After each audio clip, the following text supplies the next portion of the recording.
Arizona is a state shaped by extremes. Its landscape is often pictured as red rock, open desert, cactus covered hills, and wide skies.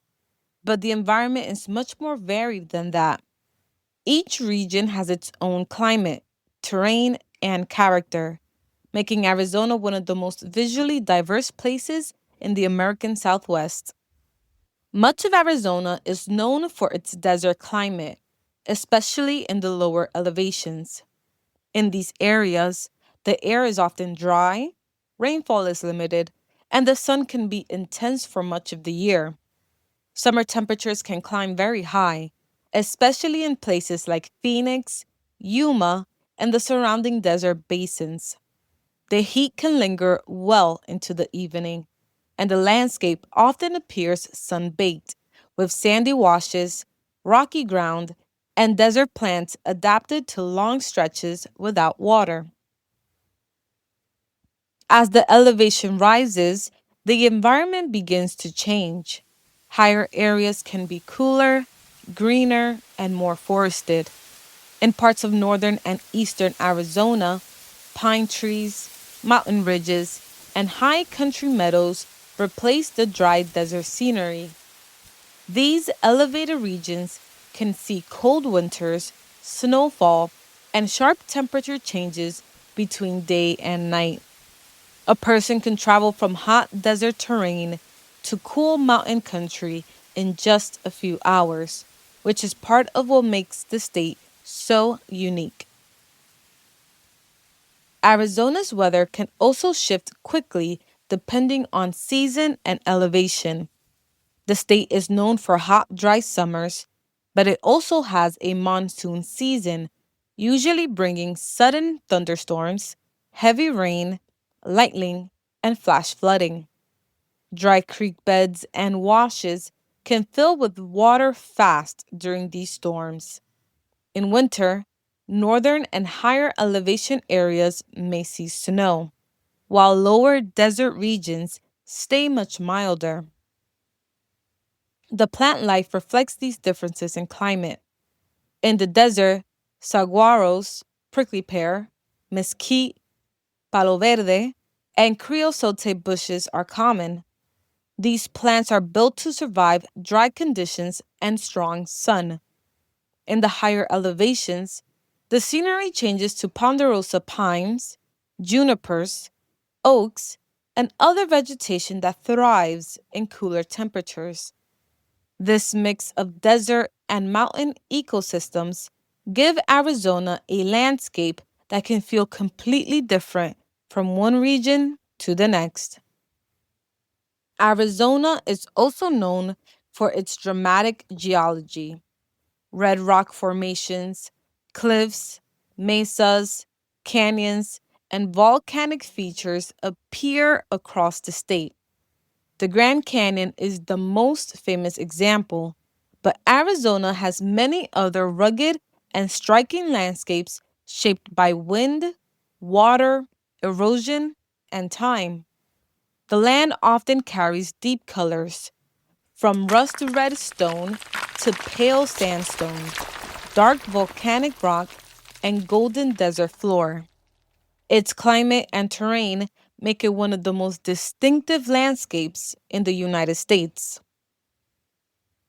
Much like the Grand Canyon, the area near the White River Indian Reservation in Gila County is not the flat, open desert, though this part of the state sits in a more rugged, elevated region where the desert begins to blend into mountain country.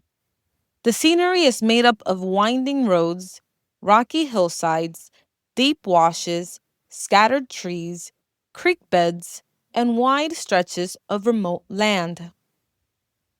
Instead of endless cactus fields, the landscape can feel more like high desert mixed with forest. There are areas with juniper, oak, pine, brush, dry grass, and rocky slopes. In some places, the land opens into wide views of ridges and valleys. In others, it narrows into canyons, creek bottoms, and rough back roads that can be confusing if someone is unfamiliar with the area. The terrain around Canyon Creek and the White River area can be especially rugged. Creek beds cut through the land, and roads may follow twisting paths through hills and washes. Some areas may look calm and scenic, but they are also isolated. Houses, stores, gas stations, and main highways can be far apart. Cell service can be unreliable. And once someone gets away from the main roads, the landscape can quickly feel empty and difficult to navigate. The climate depends on the elevation and season. During the day, the sun can still be strong, and the air can feel dry. At night, especially in higher areas, temperatures can drop quickly. The area can also be affected by sudden storms, runoff, and muddy or washed out roads during wetter seasons. In late March 2016, Ann Rodgers was not setting out on a survival adventure. She was 72 years old, from Tucson, Arizona, and she was headed towards Phoenix to visit her family. It was the kind of trip that should have been simple. Tucson to Phoenix is not some hidden trail through the back country. It is a drive many people make without thinking twice. Anne was not trying to disappear into the wilderness. She was not testing herself. She was not looking for danger. She was just trying to get to her grandchildren. She traveled with her sweet rescue dog, Queenie. At some point during the trip, Anne got mixed up with the directions. She ended up away from the familiar route and onto remote roads near Canyon Creek on the White River Indian Reservation in Gila County. The area is beautiful, but isolated. It is not the kind of place where a stranded driver can count on steady traffic passing by. Once a person gets off the main route, the choices become more complicated. Roads branch, landmarks repeat. The landscape can look similar in every direction. Anne's situation became serious when her vehicle ran out of gas. In some reports, her hybrid vehicle also lost its charge. Either way, the result was the same. The car was no longer going to get her to Phoenix. It was no longer even going to get her back to the main road. At first, there may have still been hope that this was just a temporary problem. Maybe another vehicle would pass. Maybe she could get a cell signal. Maybe help was closer than it seemed. When someone is stranded with a car, there is a strange comfort in still having that vehicle around them. It feels like shelter. It feels like proof that you are still connected to the normal world. But out there, in that remote stretch of Arizona, the car also marked the beginning of a dangerous decision. Anne tried to get cell service. That meant leaving the vehicle and climbing higher, searching for a place where her phone might connect. It was a logical thought. In remote areas, people often try to reach higher ground because a ridge or hilltop might give them a signal. But in wilderness survival, logical choices can still lead to trouble. Anne left the area of the car and moved into the terrain, trying to solve one problem while unknowingly creating another. She did not find reliable help. Instead, she became lost. That moment is one of the most frightening parts of any wilderness survival story. There is usually a point where the person realizes the situation has changed. At first, they are delayed. Then, they are stranded. Then, they are unsure. Then, they understand that they do not know exactly where they are. They do not know how far they are from the car, and they do not know which direction leads back to safety. For Anne Rodgers, that realization came in a place where there was no easy answer. She had her dog, she had limited supplies, She had the clothing she was wearing, but she was not prepared to spend night after night outside in the Arizona wilderness. The first night would have been a test of fear more than anything. When daylight fades in a remote country, the world changes. During the day, a person can at least see the land around them. At night, the same landscape becomes sound, shadow, and imagination. Every rustle can seem closer than it is. Every animal call can make the dark feel alive. The temperature drops. The body starts to feel the lack of food and water. The mind begins replaying decisions. For Anne, Queenie was there. That mattered. A dog can provide warmth, but also emotional grounding. When panic rises, another living being can keep a person from feeling completely alone. Queenie could move ahead, sense paths, and stay close when Anne needed comfort. In later accounts, Anne described Queenie as a kind of pathfinder, moving ahead of her and helping her find easier ways through the land. But companionship does not erase danger. Anne still needed water.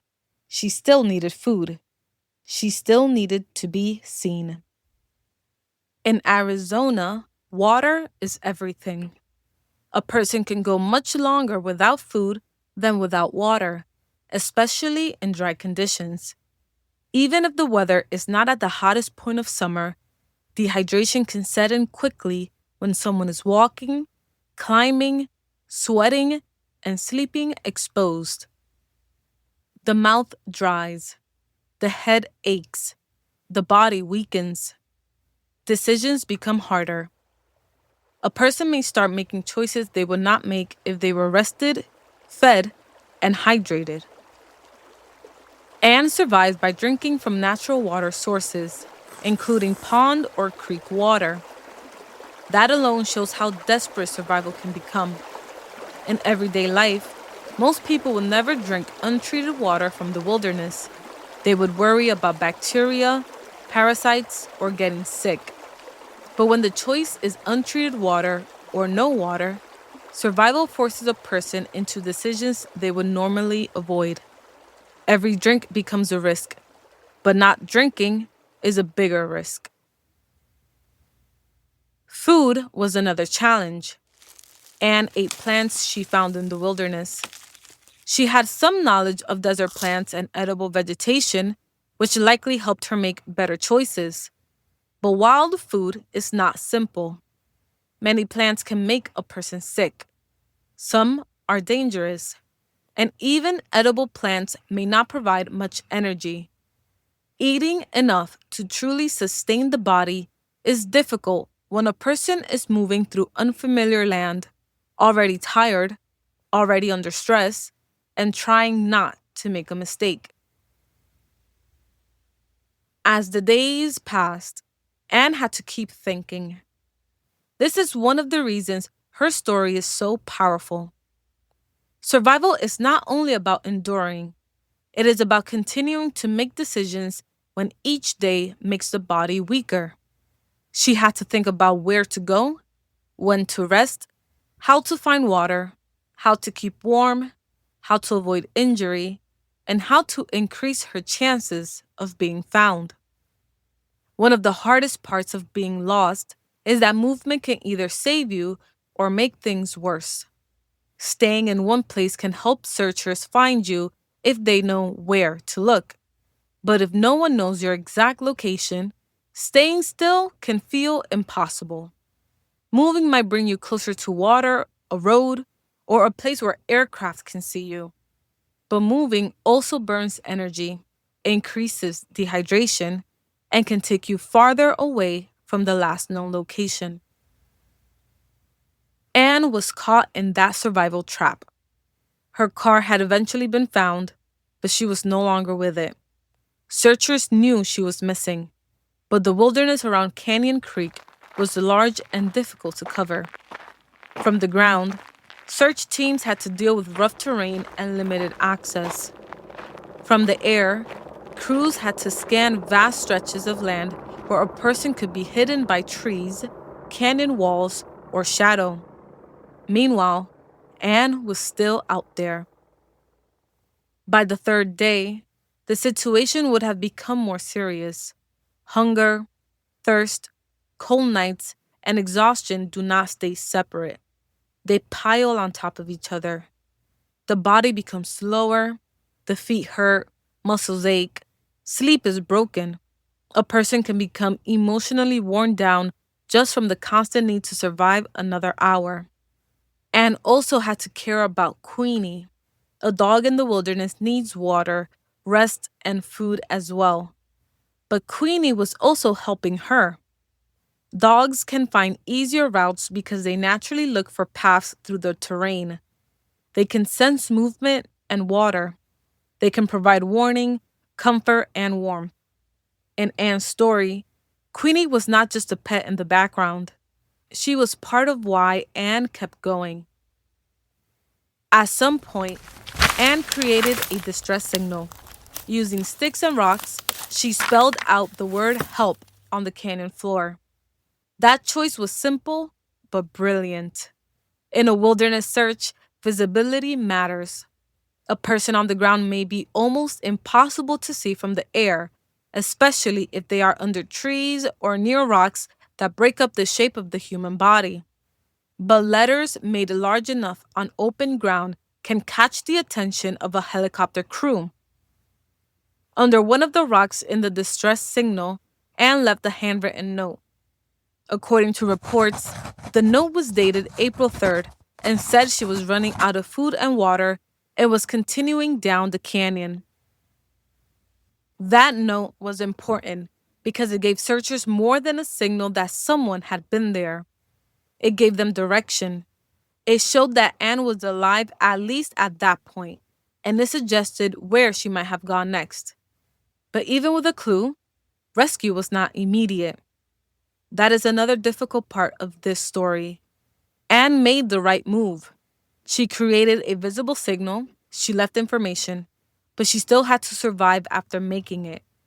A survival decision can improve the odds without ending the ordeal right away. Days continued to pass. Imagine being Anne during those nights. The cold is settling in, the sky opened above her. Queenie close by. No certainty that anyone was near. No way to know whether searchers were still looking in the right area. No way to know whether her family knew how hard she was fighting to come home. The emotional side of survival is often overlooked. People talk about water, food, shelter, and fire, and all of those matter, but hope matters as well. A lost person has to keep believing that their actions mean something. They have to believe the next ridge might reveal a road. The next water source might keep them alive. The next signal might be seen. The next morning might bring rescue. But hope has to fight fear. Fear tells a person they've made too many mistakes. Fear tells them no one is coming. Fear tells them they are too tired to keep moving. Fear makes every hour feel heavier. For Anne, there must have been moments when that fear was overwhelming. She was 72 years old, lost in rough Arizona wilderness, surviving on natural water and plants, with only Queenie beside her. Every day made rescue more urgent. Back outside the wilderness, the search was continuing. Multiple agencies became involved, including tribal, local, and state reporters, and state responders. Search and rescue work is complicated in terrain like this. Crews have to consider where the missing person was last seen, where their vehicle was found, what direction they may have walked, whether they were looking for water, whether they followed a drainage, and whether they might have tried to climb for visibility or self-service. They also had to think about Anne's age and the amount of time that had passed. 9 days is a long time for anyone to be missing in the wilderness. For a 72-year-old woman, Without normal supplies, every day made the outcome more uncertain. Searchers know that time changes the nature of a rescue. At first, everyone hopes to find the person tired but safe. As days pass, hope remains, but worry grows sharper. Then, on April 9th, there was a break. Reports say Queenie was found walking out of the Canyon Creek area by a White River tribal game and fish officer. That moment must have immediately changed the search. If Queenie was alive and had come out of the wilderness, then Anne might still be alive too. The dog's appearance gave searchers a new reason to focus. It suggested they were close enough to find a fresh trail, close enough that Anne might still be somewhere nearby. An Arizona Department of Public Safety helicopter was brought back into the search. From the air, crews scanned the canyon area, and then they saw it. Help. The word Anne had made from sticks and rocks was visible from above. That signal, created by a woman who was tired, hungry, dehydrated, and alone except for her dog, became the thing that led rescuers closer to her. It was the kind of survival decision that can mean the difference between vanishing and being found. Searchers followed the clues. They located Anne in the wilderness. After 9 days and nights, she was alive. She was suffering from exposure and dehydration, but she was rescued in fair condition and taken for medical care. Queenie survived too. After more than a week in a landscape that could have easily taken both of them, Anne Rodgers came out alive. Her survival was remarkable, not because she had perfect gear or a perfect plan. She survived because she adapted. She found water. She ate what she could. She kept moving when she believed movement gave her a chance. She created a signal that could be seen from the air. She left a note. She stayed mentally present enough to keep making decisions. And she had Queenie. In many survival stories, there is one detail that stays with people.